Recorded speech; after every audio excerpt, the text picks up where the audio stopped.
What is your reaction to this news?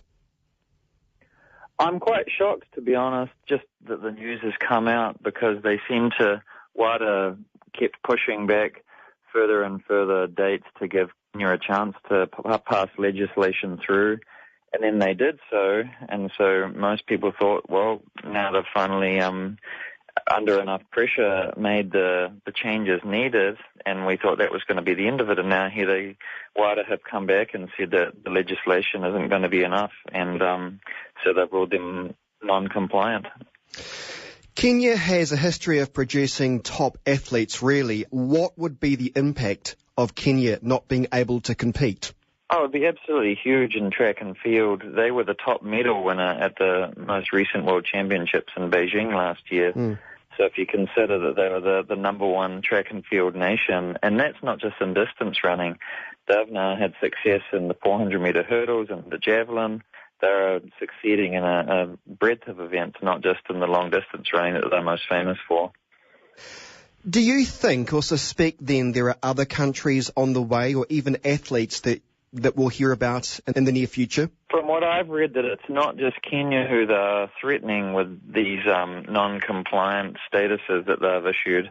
This is a very, very big issue that's worldwide. New Zealand is one of what seems to be not just the majority, but I guess the few that has kept their anti-doping local body in order.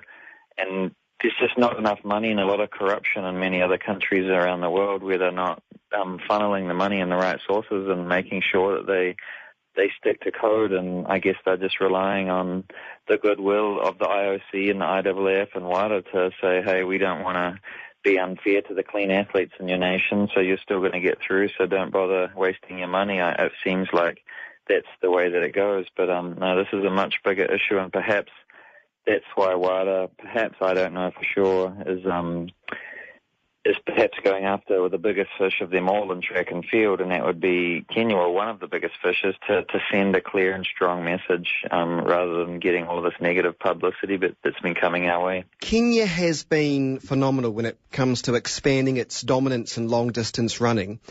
Do you think their image is tainted by this? Well, their image is tainted by the fact that they've had 40 athletes test positive and face suspension since 2012, and currently right now they have 18 athletes serving suspensions. So their image is already tainted. There's been plenty of undercover research that has come out, and the ARF reports out of the German documentary and aired on BBC.